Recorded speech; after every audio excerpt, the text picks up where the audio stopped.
This tutorial addresses two key questions about implementing the BPCLE framework. The first question is, why implement the framework? And the second question is, how do we implement the framework?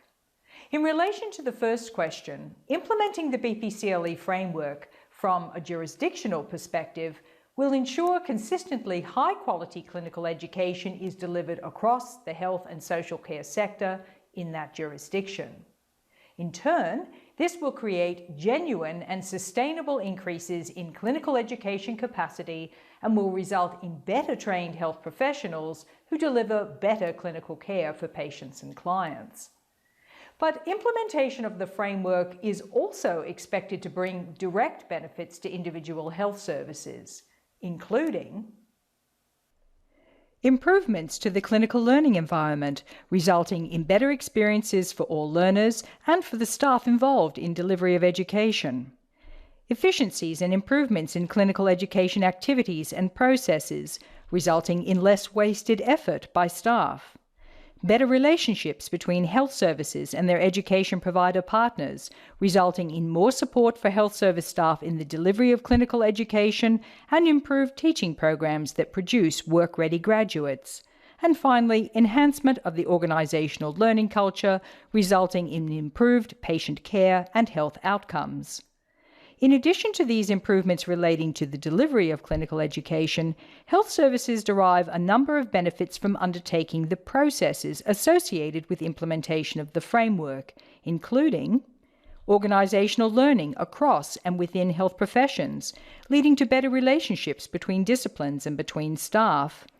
Increased awareness and understanding at all levels of the organization of the costs and workloads associated with clinical education, resulting in more realistic and sustainable resourcing of education activities. Greater awareness of the processes associated with the delivery of clinical education, which will in turn drive innovation and improvement. And finally, greater involvement of staff in quality improvement activities, resulting in the empowerment of clinical education staff.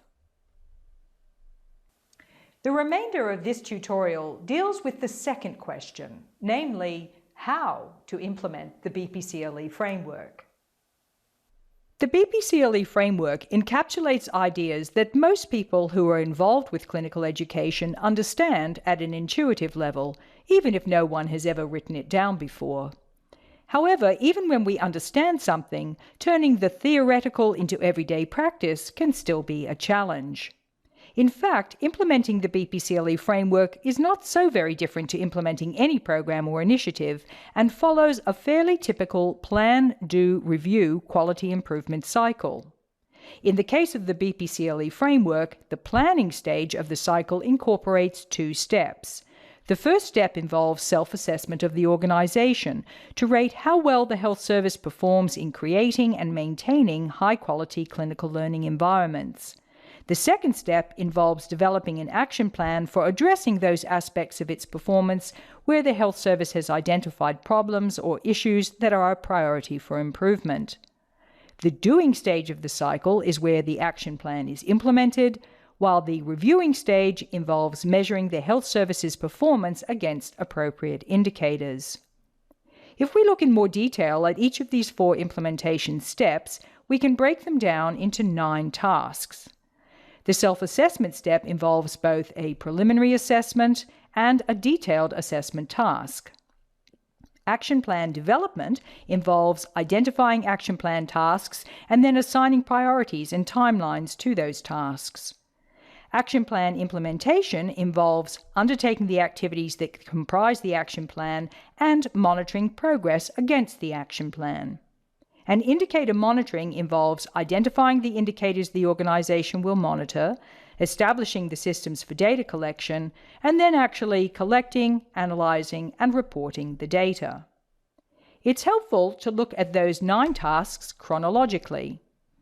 We can see that the 3 planning tasks follow one after the other, whereas there's considerable overlap between the do and the review tasks.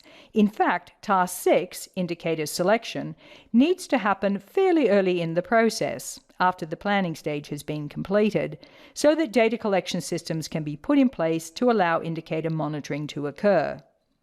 Now, most of the action plan implementation and some of the indicator monitoring tasks are going to be health service specific, and they don't lend themselves to generic tools or assistance. Having said that, there are stakeholder guidelines that provide advice on how to approach these tasks, and the BPCLE Resource Kit includes a broad range of templates which may help you to get started. On the other hand, e-tools have been developed to assist health services with self-assessment, action plan development and monitoring, and indicator selection and reporting, and these tools have been combined into BPCLEtool. So by using BPCLEtool, you will be guided through a structured implementation process that will assist you to embed the framework's principles and ideals in the day-to-day practice of managing, organizing, and delivering clinical education within your organization. So that concludes this tutorial on implementing the BPCLE framework. There are several more introductory tutorials that you may wish to view. Tutorial number 3 provides an introductory tour of BPCLEtool to demonstrate key features of the tool. Tutorial number 4 introduces you to program logic maps, which are the basis of the self-assessment, action planning, and indicator selection steps of this process. And finally, tutorial number 5 is targeted to administrative users and covers the administrative side of the tool, including managing your organization, users, and assessments.